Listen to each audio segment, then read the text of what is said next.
not many people know this about me. I'm not actually very motivated by money in itself. It's not my motivator to amass wealth. Success is more of like what gives me that buzz. Were you always interested in gold? What was it about gold that drew you to that? Actually, until then, not at all. Okay. I didn't even give gold a single thought. I thought it was just something my mom buys for jewelry. So Minted made gold available to everyone, Yeah. to anyone who wanted to purchase this asset. Why is gold so attractive to Muslims? I think we have a cultural affiliation with it, but it's also ancestry as well. As Muslims, we know it's an asset. So, you know, it's if you buy gold, it's a physical asset that exists, and it doesn't get any more Sharia compliant than that.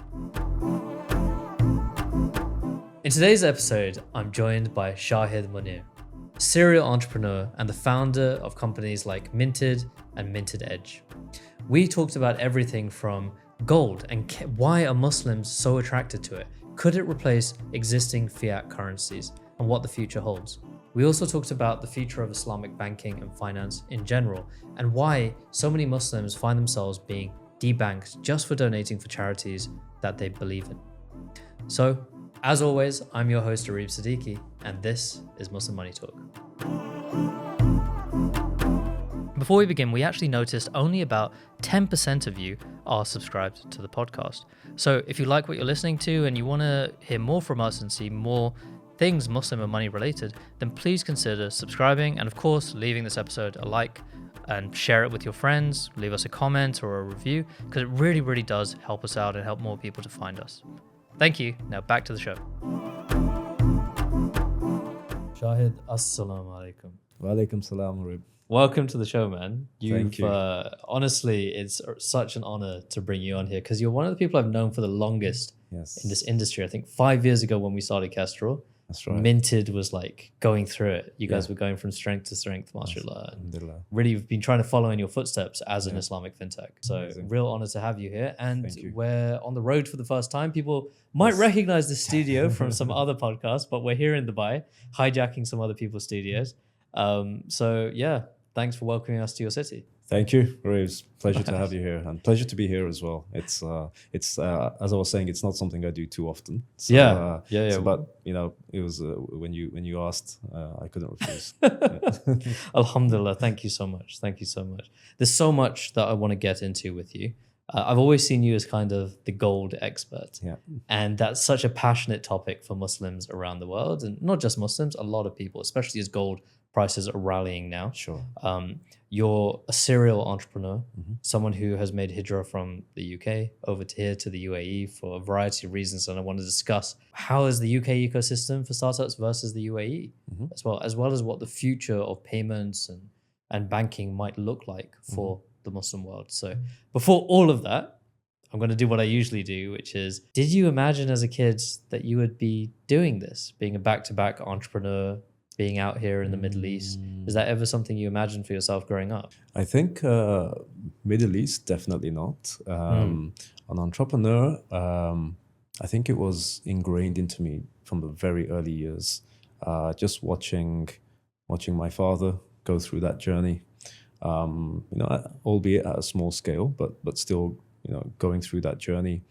My family, wider family, seeing them in the entrepreneurship ecosystem, as you'd say. So I think from very early on, as far as back I could remember, I just remember the word business, buying and selling. What did your father do? We had a corner shop, reasonably sized corner shop in the suburbs of the West Midlands. Okay.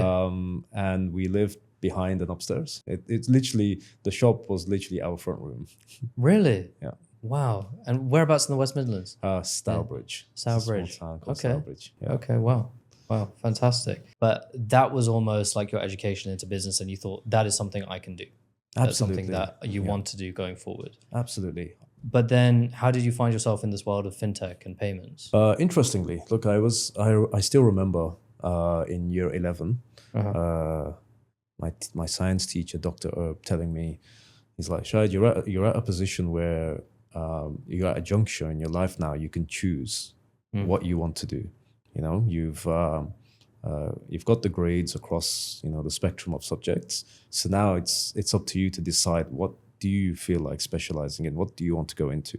And to be fair, I was super strong in sciences. Like sciences Really? was my thing. Just innately. Yeah, it still is actually. I take quite a passion in science. Nice. And however, what gave me that dopamine hit, which I've realized much later on, was the business side. And was seeing my father bringing in new products into the shop. How now we have to try to promote them to the customers, to sell them. So I think that's where the passion came from. And again, business studies, computing, that was kind of what I enjoyed doing. Okay. But not only enjoyed, I think I found it easy. I found it the easiest amongst all the subjects. So naturally, I just tended to go. You gravitated towards that. Yeah, I gravitated toward it. Well, I wanted to ask, before moving on, what was the biggest business takeaway you learned from watching your father run that shop? It was passion. Really? So I think you need to have passion for what you do. If you don't have the passion, you're never going to put in the work that's required to make it work. So chasing the money or the revenue isn't enough. No. You have to believe in some sort of higher mission. Yes, because entrepreneurship is hard, as you might know. Yeah. It's not a day job anyone would choose. It's one of those that's glamorized. It sounds good, but what you have to go through is a completely different story. Hold that thought, because we're going to return to what your passion is later on. But you found yourself moving into investment banking shortly after university. Yeah. Is that right? That's correct. So you went from, I think, JP Morgan. Yeah. What made you move from investment banking to entrepreneurship quite quickly? So here I was, like a young man from Stourbridge, and now in the middle of the city, amidst the financial center in Canary Wharf at the time. So for me, it was a huge change. I even went to university in Birmingham, Aston Business School. So for me, moving to London was a huge shift. It was a huge change. I had to adapt, which I did, reasonably well. I got into the world of, investment banking, and I did my stint there, but it just was not. I couldn't adapt to what I would probably term as the lifestyle of the investment banker at the time. What were you a trader? Yes. Okay. I was trading. So it was. What were you trading? It was long hours. I was working in the Chinese markets, in commodities, and it was long hours. Trading, it was having to do things which probably I wouldn't want to do, but were very much the norm. Such as having to go for dinners where typically I probably wouldn't go myself personally, and then there's a whole culture where you're influenced into certain places. I think that was my biggest factor of saying it's not the person I want to be. I'm reading The Trading Game by Gary Stevenson right now, where he details his journey in investment banking as a trader in Citibank in the short-term interest rate trading desk. Wow. And the way he describes it, where like all the days just blended into one, from getting into work at 6:30 a.m. every day, staying there until 5, and then inevitably ending up at some crazy fancy dimly lit restaurant, then a bar with brokers and other traders until late in the evening, 11, 12, 1, often sleeping around at each other's houses, sometimes even just going straight into work again the next day. Absolutely. All for that buzz, that thrill of let me make a little bit of margin, profit where I can, betting that interest rates are going to go down if I make that loan.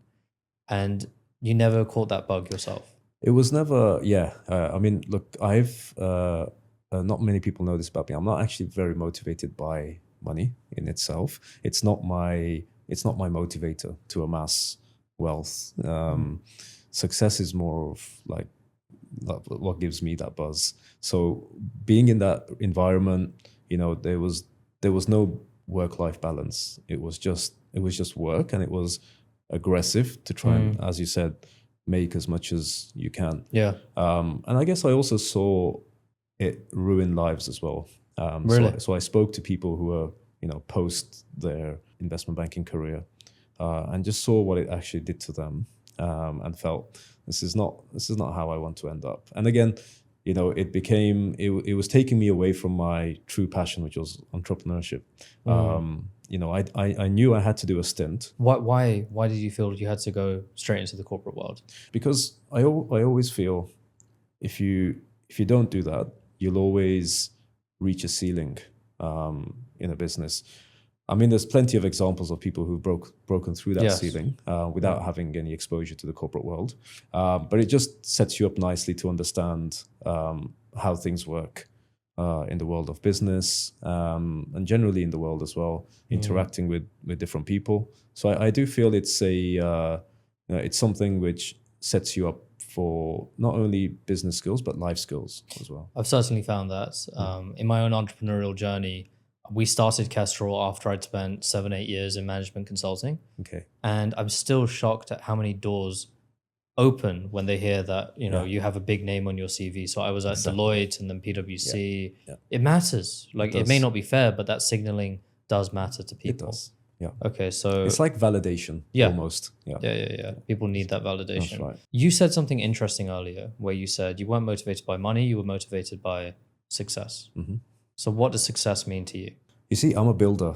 So it's taking something from nothing and then seeing it out in the open world, people using that. I think that's what gives me, like I said, my dopamine hit. That's what gives me my buzz. Obviously, the commercial element is super important. Of course. Without that, you cannot sustain it or grow it to that extent. So very important, but it's not the driver behind what I do. When you say you saw people's lives being ruined, could you expound on that? Because I think a lot of people listening may be thinking, oh, there's a very, very glamorous lifestyle in investment banking, but also it's kind of tinged with riba as well. It is. The whole way through.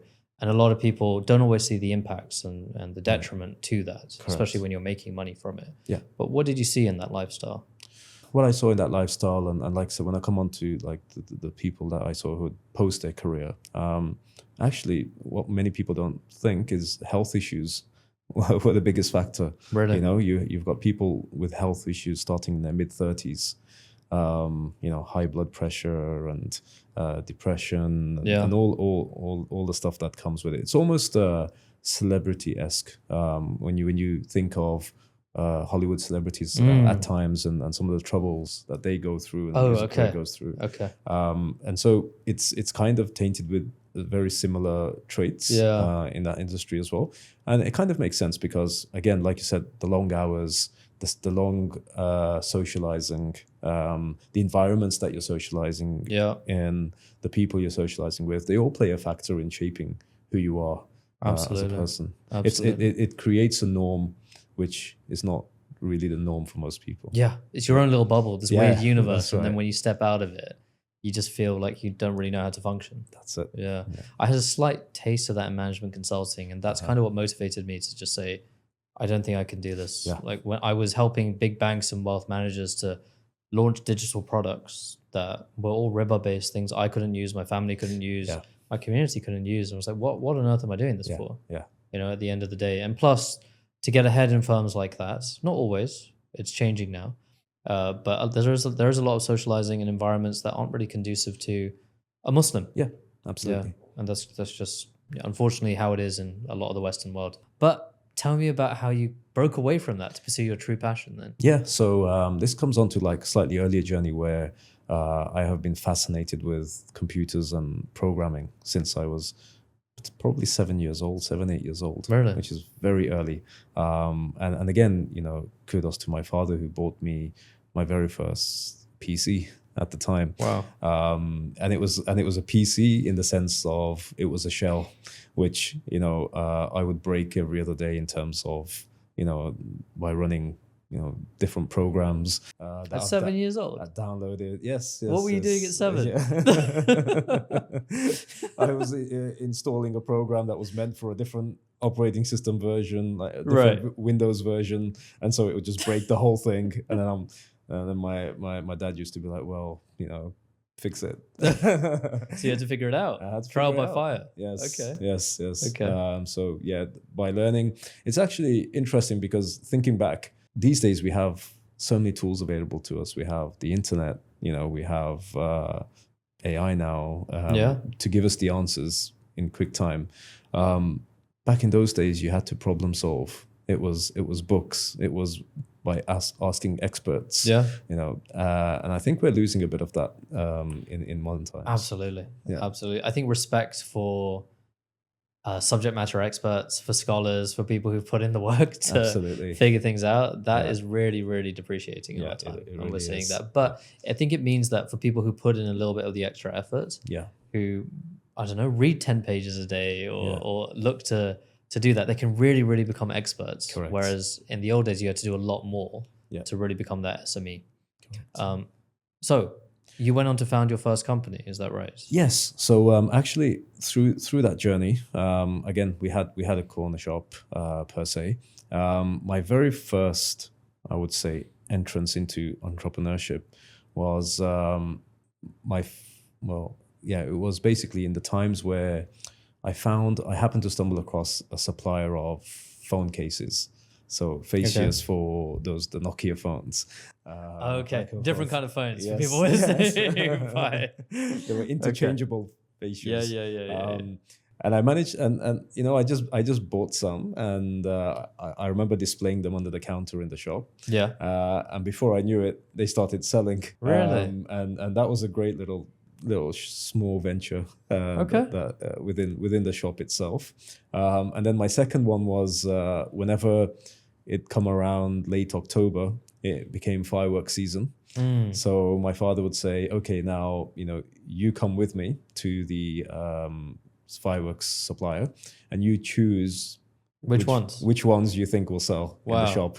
So I was I don't know why I didn't use any there's no real there's no science behind it. Yeah, there's no I think science it's just like behind as a this. kid, Yeah, okay, it's just like this looks like it will be that cool. one looks cool. Yeah, okay. So that works. Yeah, so I'd bring them back, and then I was in charge of putting the entire display in the shop. I used to love it because I used to make immense money.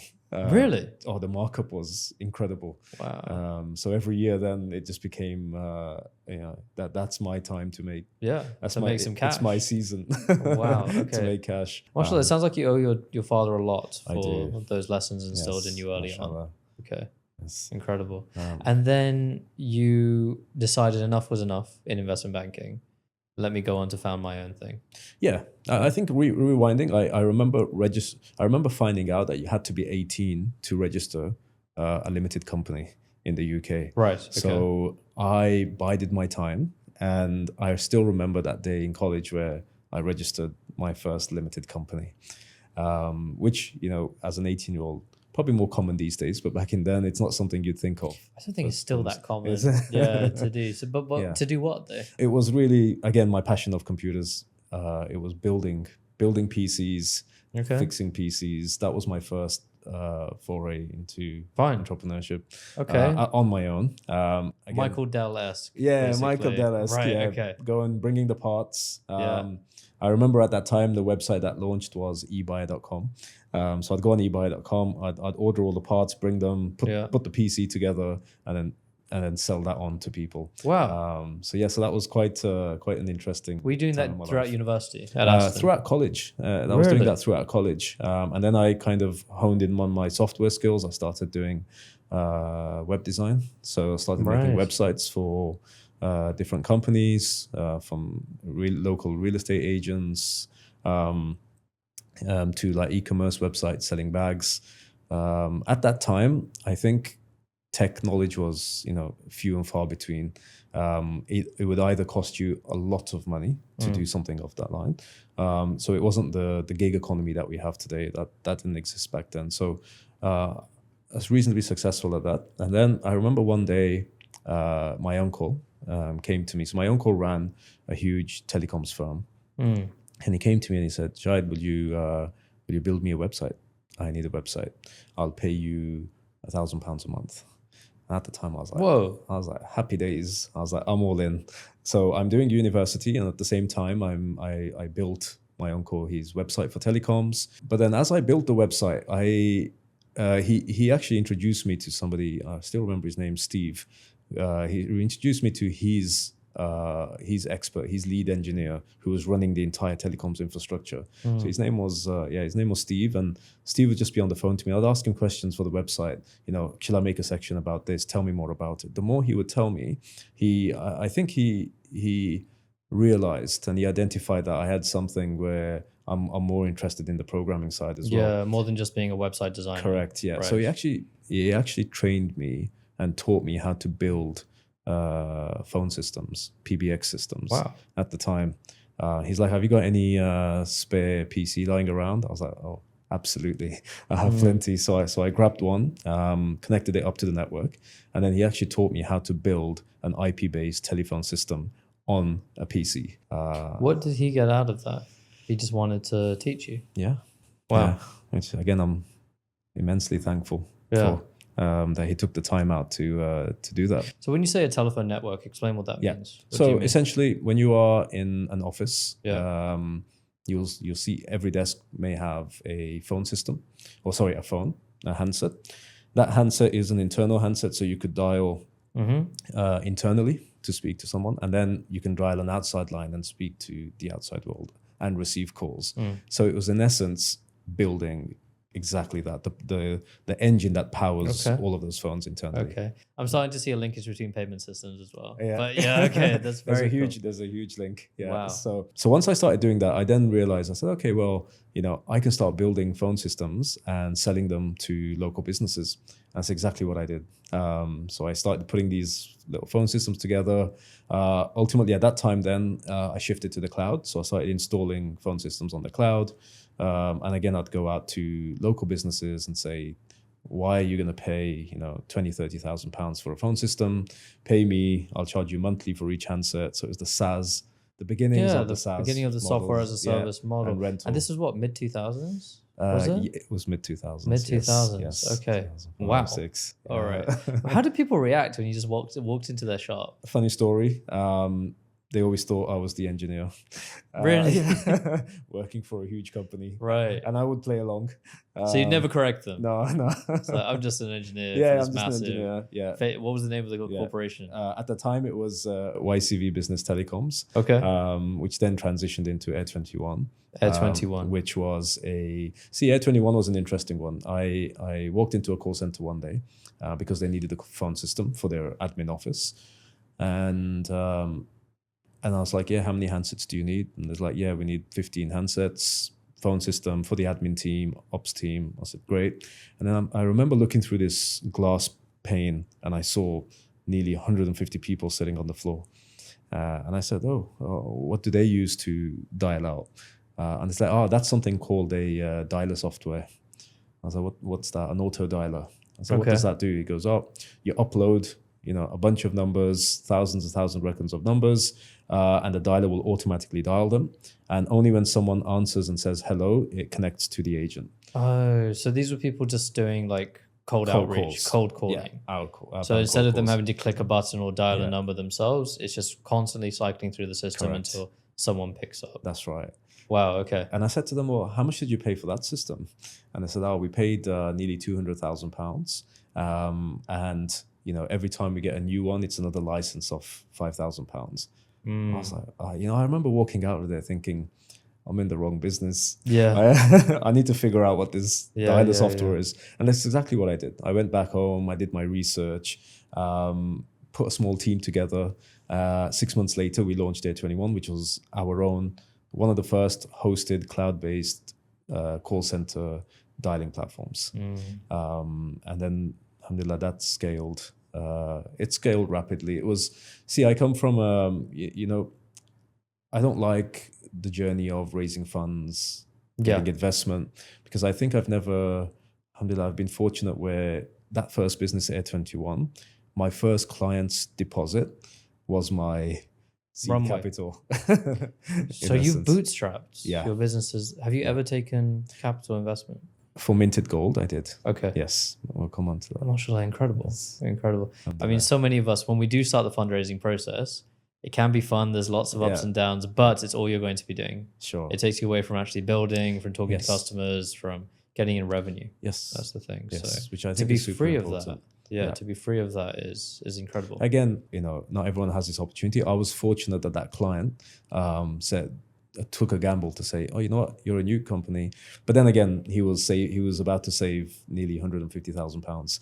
Wow, of course. By trying this. Yeah, makes sense. And I remember he gave me a check for £25,000. Wow. And I built the platform. It was up in Bradford actually. I went up and I set up 20 seats of agents on my platform, and they had 40 on the existing platform that they were using. Yeah. And alhamdulillah, our platform way outperformed by like 4 times. In terms of what? In terms of speed? In terms of speed, Wow. So they were having more conversations, which means they were selling more. So they were doing 4 times the revenue of that team. Wow. And that was the beginnings for me. And they said, look, we just want the entire floor. Incredible. That same client, a year and a half later, was 250 people. Gosh. So there's so much I want to ask you about that, but I Sure. know the viewers want to move on from it. Sure. So I'll ask you, in terms of like pricing, how you went forward, how you renewed the contract. But Air 21, mashallah, did really, really well. Yeah. And then you found yourself at the helm launching Minted. Yeah. Which was allowed people to buy and sell gold digitally, seamlessly, store it, have it delivered to themselves. Yes. Were you always interested in gold? What was it about gold that drew you to that? Actually, until then, not at all. Okay. I didn't even give gold a single thought. I thought it was just something my mom buys for jewelry. It was when 2 of my friends came to me, Hamza and Haroon, and we had a sit down, and they mentioned an idea of, there was an app actually in Germany that was doing this, which was allowing savings into physical gold using a mobile app. But the UI wasn't amazing and the experience wasn't amazing. So they're like, it's a concept. What do you think? Honestly, at that time, I felt it unique enough because I thought, okay, how do people buy gold right now? They go e-commerce. Yeah. They will go onto a website, bullion website, buy bullion online. Do people really trust that? I'm not sure. It's not something I've ever done. Jewelry, which I know myself has a huge markup. I used to hear stories about gold being mixed and you never know if you're going to get pure gold. So the concept was good, but then it was, okay, well, where do we buy the gold from? And why would people pay a margin to us to buy through us in essence? Yes, the convenience of buying it online, digitally, through an app. You can buy it fractionally. So those were all good USPs. But then again, like why pay us the margin? And it really was actually coming back to that point. It was because we could provide it at fractional level. So what does that mean? So fractional means, for example, typically you cannot go into a shop and buy 1 gram of gold. If you do, there are coins that exist, half a gram, 1 gram, but the markup, because the production that goes into that is huge. So you're paying easily 30-40% premium. So we can offer people a fraction of gold without having to pay that huge premium. So we're now bringing gold for lower budgets, which means that you can start to accumulate. And I think that became our main driver in USP. Thank you for listening to Muslim Money Talk. If you like what you've heard so far, you might be interested in checking out what we do at Kestrl, the Muslim Money app. Kestrl is a service that helps Muslims who want to grow their wealth without having to compromise, whether it's on their belief or user experience or price. I founded Kestrl because of how fed up I was at how poor Islamic financial services were in this country. Often people didn't use them because of how bad the user experience or customer service, and indeed how high on price they were. So Kestrl was the answer to that. If you download the Kestrl app today, it can help you by creating a budgeting plan. Plug in whatever bank account you have and it will create an auto budget just for you. You can then tell us what goals you're saving for and we'll save towards them automatically into pots, and then crucially link you towards Sharia compliant investment and savings products as well. So download Kestrl today and try it out for yourself. Now back to the podcast. Because I remember I used you guys earlier. It was the first thing I used to actually purchase gold myself. Awesome. I think minimum investment needed was like £30. Correct. £30 to buy whatever equivalent grams of gold that was at that point. Yeah. And you would do a monthly thing if people wanted that. You would just keep purchasing That's 30 right. grams, The 30 monthly grams, 30 saving. grams. And I did that for a good couple of years Yeah. and then put it away. And the gold, I didn't have to store the gold. You were looking after that. Yep. Where do you put that? So we have arrangements with vault facilities, the likes of Brinks. Some of our refineries also, we rent vault space from the refineries. So there's actually 4 locations around the UK where In the the gold UK? is stored. Yep. Okay. Yep. I'd always thought people do it in Switzerland. Yes. Why is that? No, but a lot of people do. So Switzerland itself is a vault. If you think of it, it's a vault for cash. Yeah. It's a vault for gold and any other assets that you may have. So typically, banks in Switzerland, are holding huge amounts of cash, pallets and pallets of just cash, and gold is also one of those assets. Do you like the prop that we brought just to emphasize the point? I love it. That was already there. I can't take credit for that, but it works out really well.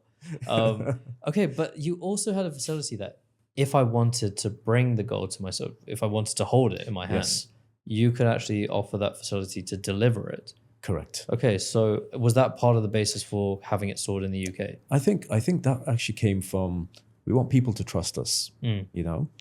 Yes, we can get as many accreditations as we want. We can show as many public audits as we can. But ultimately, how does somebody know that gold exists? You're buying it online, Yeah, that trust element. That trust element. So for us, the delivery side actually adds a huge amount of overload in terms of our operational, how we operate. However, by making the gold accessible and deliverable, now all of a sudden, adds that element of trust that, okay, the gold must exist because I can click a button and the next day I have Royal Mail coming to me with an insured package with my gold bars inside. So Minted made gold available to everyone, to anyone who wanted to purchase this asset. Why is gold so attractive to Muslims? I think we have a cultural affiliation with it, but it's also ancestry as well. I'm talking from a Muslim perspective. We've always heard the terms dirham and dinar, which is gold and silver. So we also know that through the ages of Islam, gold played a huge, it was a huge contributor. It was a huge factor. And so I think we always have that affiliation. Also, as Muslims, we know it's an asset. So, it's if you buy gold, it's a physical asset that exists, and it doesn't get any more Sharia compliant than that.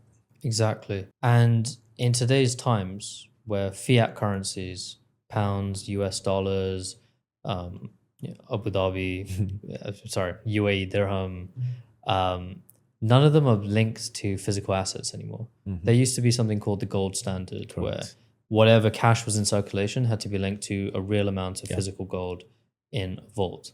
But I think around the 60s or 70s, post World War II, that went away entirely. So now what that means is people could just print and print and print. Correct. And a lot of people have brought up the criticism that means that anything that we're doing with cash is inherently non-Sharia compliant because it just, there's nothing real there. There's nothing tangible. Yeah. So what is there a future there? And I guess that comes on to what the other stuff that you're doing with Minted as well, where we could go back to using a gold standard in some way. See, I think gold can be a medium of exchange. Some scholars say it must be physical exchange. And I think in the modern world that we live in, the globalization that's occurred, I feel that physical movement can make gold. It prohibits gold as a true medium restricts of exchange. Gold, I should say, as a truly to be the form of currency. I guess that's why cash came about, just because it's such a hassle to move huge amounts of gold and keep that safe and keep that secure. So I think, look, can it? Yes, we do have the facilities available for it to be an exchange, and for the people that may, want to do that, it's absolutely possible. Can it override fiat right now? Probably not. Just because of the way the world is set up. You know, where we're living in a world of instant gratification, and that also means we want everything now, and that includes our money. What about a gold-backed debit card in some way? We've seen various institutions do it. Some of them tried and it didn't work out. So that isn't the actual movement and paying of things with the gold card, but a world where you have a banking card, it's linked to a vault where there's actual gold there. It's just that when you purchase something, a certain amount of that gold is instantly liquidated, sold, and changed into a fiat currency of your choice. Yeah. Is that something you see happening? And technically, is that gold backed? You know, it's a very good concept. It's been done by some. Yeah. It attracts, I would say, people who really truly believe in gold. But that person really has to be willing to pay that little bit more for that service. And I think that's what then, doesn't make it the instrument for mass adoption. I would say, just because, gold does attract a premium. The value of gold does fluctuate. I wouldn't say it's volatile, but it does fluctuate, as does fiat currency. But with fiat, the amount of currency stays consistent. Here, the value of the gold will stay consistent. It's 0.5 grams is still 0.5 grams, but I feel like the value of it fluctuates to a degree where on one day you might have less money than the next day. So I feel like it's a great concept. I feel like gold is a great instrument for saving and to hold wealth. Because even though it fluctuates in the long term, it has gone up. Oh, I appreciate. At the time of recording, gold is really, really rallying. Absolutely. Like how much is a gram of gold today? Absolutely. I couldn't even quote it because it changes all the time. It's moving up. It's a lot. Yeah. It's in the last 2-3 weeks, it's gone up, dramatically.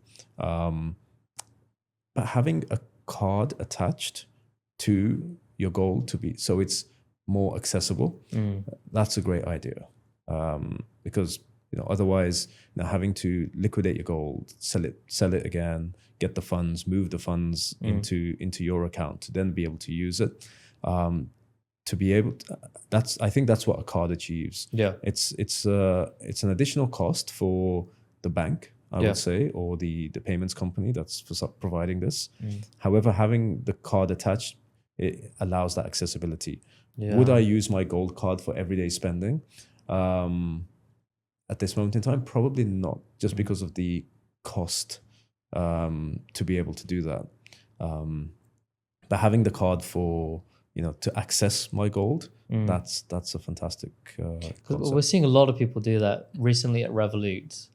Revolut allows you to invest into cryptocurrencies, Bitcoin, for example, and then immediately issues you with a card, which you can use to spend from that, which is a crazy concept because for anyone who had invested into Bitcoin, this isn't investment advice for anyone listening. Anyone who had invested into Bitcoin at its recent low point when Trump announced the tariffs, say you put in £2,500, it's gone up, say, 20% in the last 2 weeks. So you could be in a weird situation where you're spending from that. Similarly, and similar to the concept you just described with gold, where you liquidate the Bitcoin and then it becomes fiat. Correct. And you're spending every day from profit, which is just being generated over time. So I guess that would be the same thing. But your point is the bank who is allowing that to happen would have to charge a premium of some kind. They would, because look, the way most standard fiat banks work are the fractional reserve model, which in essence means you deposit your money with us and then we use that money to make more money in essence. And that kind of funds the cost of your retail elements. However, in gold, to some degree, gold is not yielding, especially if, the bank doesn't own the gold, you own the gold. So that gold is not yielding, it only appreciates, it only has capital appreciation. So who can fund the cost of the card operations? Has to be the customer. It has to be the customer.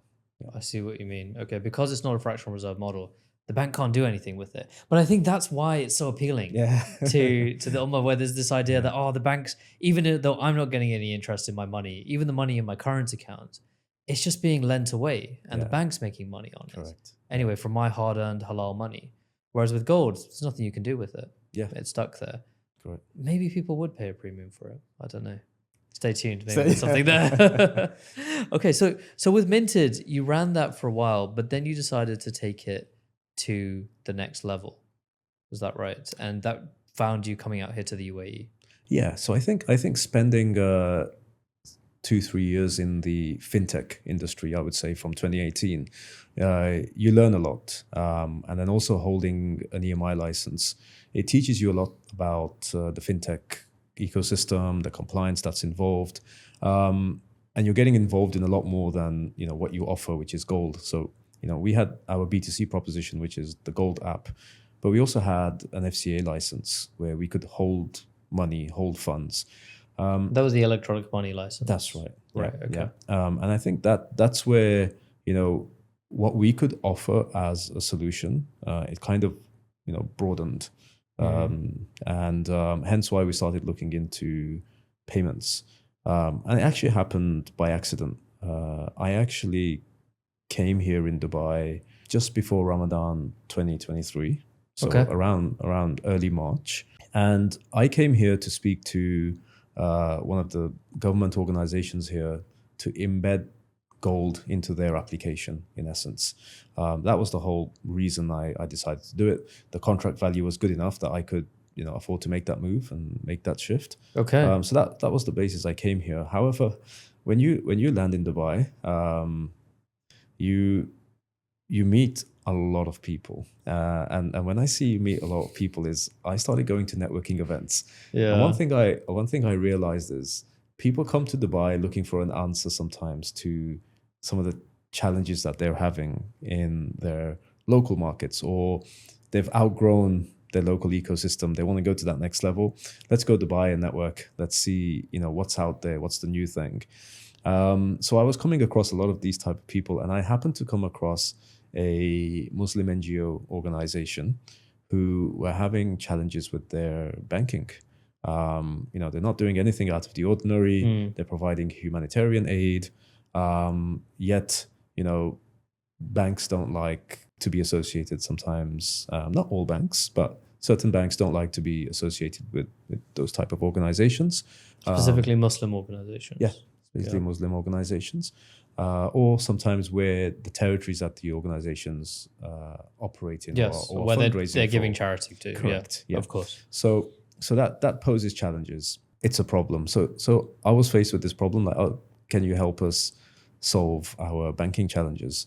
And that's what I think was the birth of Minted Edge, which was a.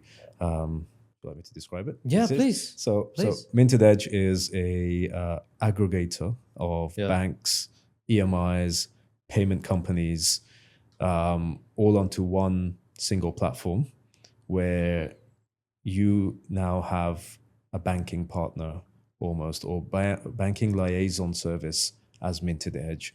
So what I mean by that is you're an organization, you come to Minted Edge. Minted Edge will bank you with a number of banks, including our own EMI license, but it's designed to de-risk your banking infrastructure.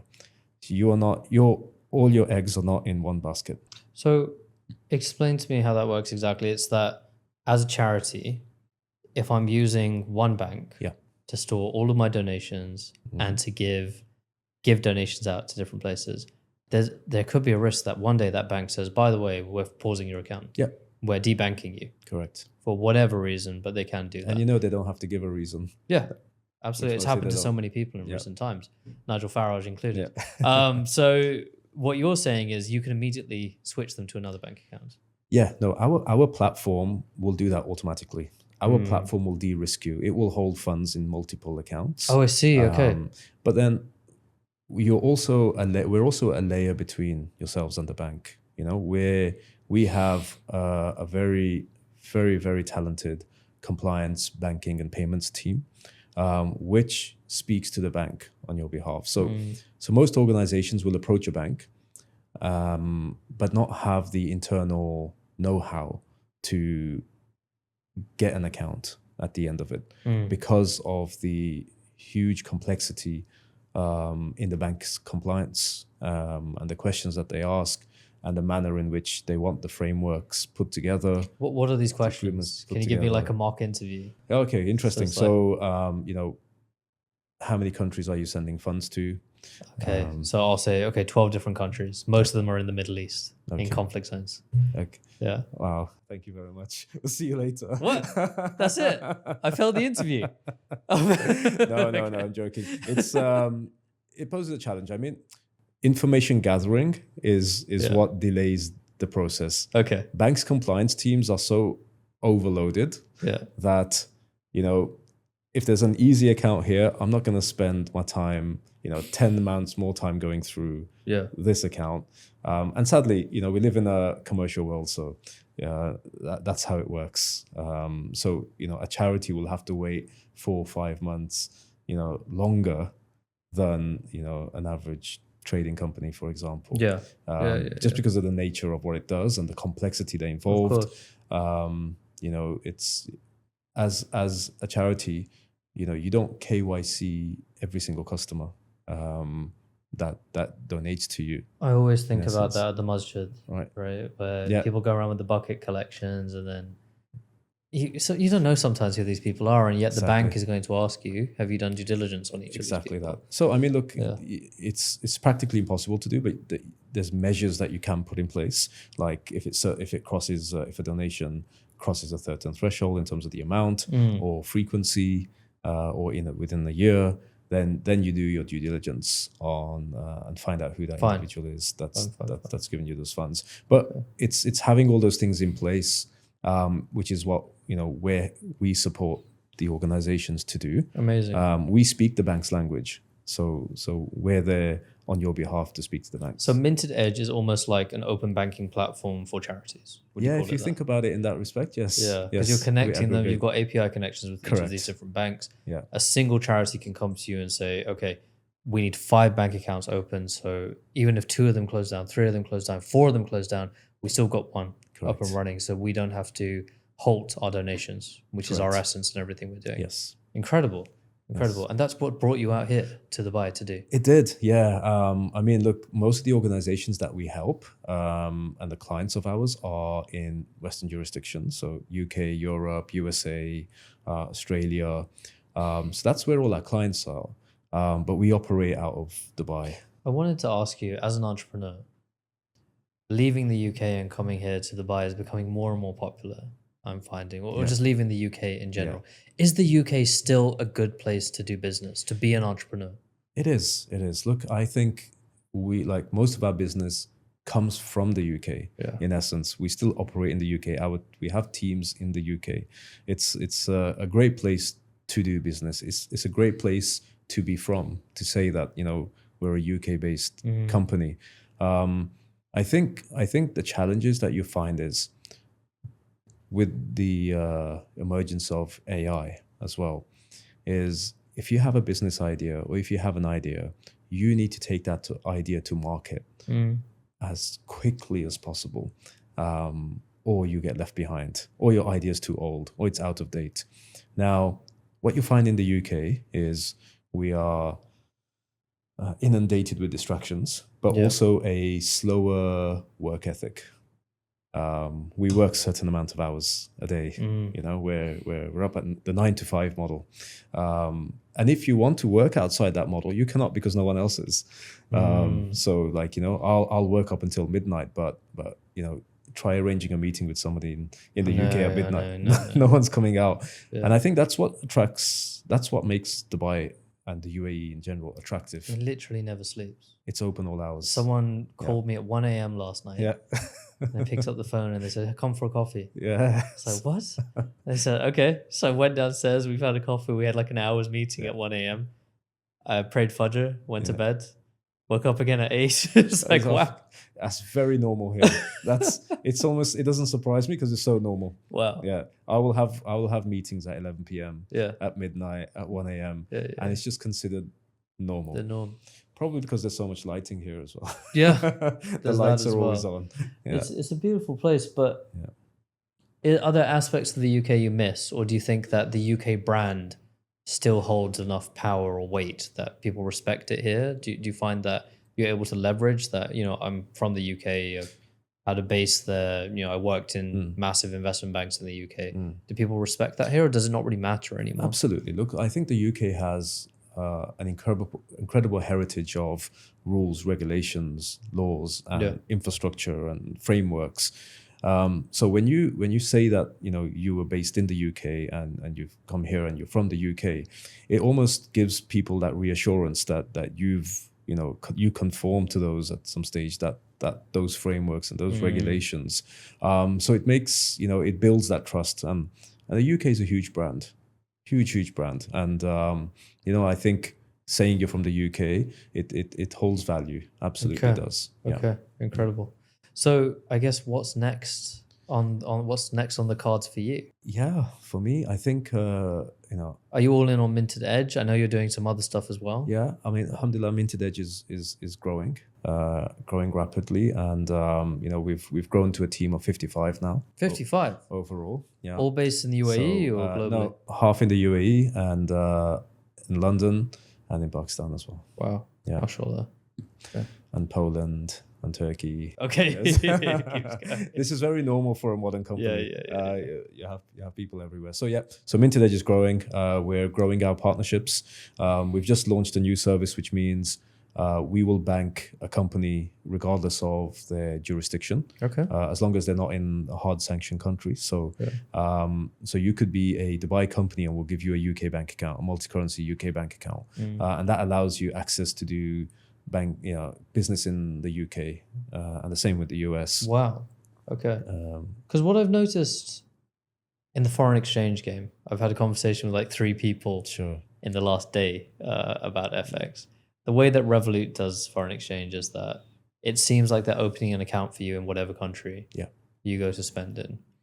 Is that something Minted Edge could provide in some way? Yeah, so we do it through our partners. So we have partner networks. I call them the arteries of the finance world. Where in essence, we're plugged in. We're plugged into the money matrix around the world. So when you have partnerships, as many countries as you can make money available in that country almost instantly, in essence. And I think that's the service which we're looking to provide, because we have no we have no benefit of holding on to your deposit. Whereas a bank, if you say so one bank sends money to another bank. Let's take the UK and UAE, for example. So from a UK bank, you send money to the UAE. Now that will most likely go through an intermediary bank. It will most likely will go over the SWIFT network. In essence, what that means is once the UK bank has sent it, it will go to the intermediary bank. Now the intermediary bank will then check and see who the end party is in the UAE, and then send to the UAE bank. Right. Now, the banks have an incentive to hold on to that money, because if they hold it for even a day, they earn money. Oh, an interest. They earn interest. Okay. And so I've seen payments, and it's a complete lottery. I've seen payments that can go halfway across the world in 5 minutes over the SWIFT network. And I've seen payments that take 2 weeks or 5 days. And then you think, okay, so the technology allows you to do it. And it's the same payment from the same bank going to the same bank for the same client to the same client. So exactly same payment that can take minutes and that can take 3-4 days. So it's human intervention. It's human intervention. Yeah. How is that allowed? How is that fair? That's it's just how it's been. Wow. And that's SWIFT. So for people who don't know, SWIFT is, I think, one of the original systems for sending money. Correct. For sending money. And there are new ways of doing it, but many of the banks, the major brands in the world, are still using that system. Oh, yeah. Everyone uses SWIFT, still. But you're looking with Minted Edge, that would be entirely different. Yeah, so Minted Edge, we also use SWIFT as well. However, we also have alternative methods as well now. So we're leveraging the blockchain. We're leveraging stablecoins to send money. Where at times, most of the time you can reach a lot faster. But most people don't understand how to send a stablecoin or how to send a payment over stablecoin. What's a stablecoin? Stablecoin is a cryptocurrency which is backed by a fiat Oh, currency. fiat currency. So, for example, USDT Yep. is backed by the US dollar, and is backed by US Treasury bonds per se. But it almost mimics and matches the rate of the fiat currency. Okay. So the idea is that it's just easier to send and faster to send over a blockchain Absolutely. as opposed to going through a SWIFT system. Yeah. Is the idea. Correct. And it's meant to be a like for like exchange. It's a like-for-like exchange. It's a like for like exchange, essentially. So it's almost you're not going over the banking network. Yes. You're going peer-to-peer. Understood. Almost. Understood. Yeah. I mean, there's so much I want to ask you. Like, there's this wealth of knowledge within you about entrepreneurship and gold and fintech. But what do you think the Ummah needs when it comes to financial services? Because you've seen the rise and fall of so many different business models, so many different companies, from robo-advisors, digital banks, lending institutions. Yeah. What do you see as the biggest problem for Muslims when it comes to financial services today? I think the biggest problem is that we are underfunded. So to build a product which matches the conventional product, and I'm talking in terms of the service it provides, how it looks, how it's built. Yeah. There's a reason why you use an Apple phone and I use an Apple phone. It's because we consider Apple to be one of the best. Yeah. Can we have a Muslim equivalent of an Apple phone? Does it have can we build that? Because only then we will achieve the adoption that we need in the world. And I think that translates also into financial services. The companies, some of them that you mentioned, have all been startups, but have all been stifled startups. They're forced to prove the business model. Yeah. Very, very quickly, very early. Otherwise, we can't rely on the Monzo model of you announce the idea and within over a weekend you raise £10 million. Exactly. For most of us, that doesn't work. For most of us, that doesn't work. And there are some in the Muslim world who have achieved that. And are starting to do reasonably well now, very well. But yes, I think that's one of the biggest factors. It's not necessarily that we don't have the talent, we don't have the skills. I feel like we need more. We need to back as Muslims. We need to back other Muslims, and I think that needs to widen. But then again, from a business, if I'm going to choose two products, which one do I choose? I'm going to choose the one that's best for my business, per se. So the Muslim product needs to be just as good as when it comes to costing as well. And Correct. That's often the biggest critique we find, Absolutely. whether it's a mortgage or small business loan. Why on earth is this Muslim version of it, an Islamic equivalent, 2 to 3 times more expensive? Yeah. And that's when people say, oh, well, is it really Sharia compliant? Let me get under the hood. And then people start opining on things, despite not being Sharia scholars, which we've talked to death on this program before.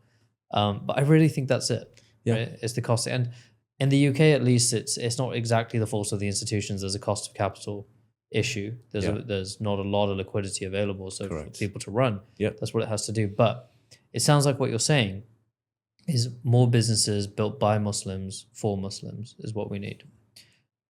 Is there room for a new Islamic banking player in the Western world? Because I feel like that has been lacking for the longest. You're shaking your head. Yeah, no, it's something that's mentioned nearly every single day, and I think it's time.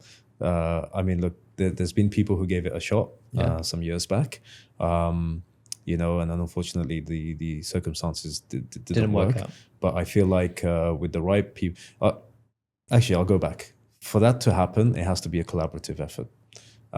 It cannot be led by one person or a team. It has to be a collaborative effort of people who have spent time in the industry to come together and build something like this. Not a fintech alone, not bank alone. No. Collaboration across the board. Correct. Okay. Yeah. Almost going against what everyone has tried to do so far, which is just me. Let me try and give it a go. Yeah. Are you optimistic about that? Do you think it can be done within our lifetimes? I think we should watch this space. Okay. Yeah. Okay, let's give it a go. Inshallah, let's do it. Let's do it. Announcing a Kestrl Minted partnership. No, I'm joking. What a way to drop it on this podcast. What advice would you give for anyone out there working in the space, thinking about coming into the space? What advice would you give to me? as an Islamic fintech founder, trying to solve this problem, trying to balance making good revenue and trying to support ourselves with ultimately trying to fulfill a mission that is bigger than ourselves. I think the biggest advice I would give is build your product with the ethical and Sharia principles in mind. So the foundations have it, but build your product that you can go out and sell to anyone. And not just for Muslims. You should be able to sell to anyone. It should be that good and that compelling that you can sell it to anyone. Do you have an example of someone who's doing that right now in the Muslim, like it's inherently Muslim, it's inherently Sharia compliant, but it's used by all? Yeah. You'll have to give me some time on that one. I like Ensave. I like what the Ensave guys are doing. Yes, you know Amir, mashallah, bless him. Did you meet him at Muslim Tech Fest? I did, and we've spoken a few times. Yes, doing incredibly well, and I think wish him well on that journey. But yes, something along those lines. That's because it comes to mind. It's Muslim owned and Muslim backed. It can be used by anyone. Yeah, is the thing. So that's what immediately comes to mind. And for people who don't know, unless I'm getting it wrong, Ensave is almost like digital banking for immigrants or for refugees. Correct. In particular. Yeah. So in the Western world. The unbanked who would never have access to those services or find it extremely difficult, Ensave is, I believe, a solution. Incredible. Okay, I love that. Shahid, it's been a pleasure having you on. If people want to find out more about what you're doing, where can they go to do that? Best place for me is LinkedIn. Okay. I try to answer as much as I can, so please feel free to reach out anytime. Or through the network, I'm, mashallah, networked with a lot of brothers and sisters in the industry. Yeah. Somebody should know me. Okay, and you're going to be in London very soon. I will be. Yes. Muslim Tech Fest this June? There. Yes. All right. See us there. I think we're doing a Muslim Money Talk live there. Brilliant. So who knows? Okay. Maybe you'll see us there. Shahid, it's been a pleasure. Assalamu alaikum. Wa alaikum salam. Thank you, Areeb. Thank you for listening to the Muslim Money Talk podcast. If you like what you heard, then please subscribe to Muslim Money Talk wherever you might have been listening to this. Give us a like and share it with someone who you think might be interested. It really, really helps us out. Thank you. Assalamu alaikum, and see you next time.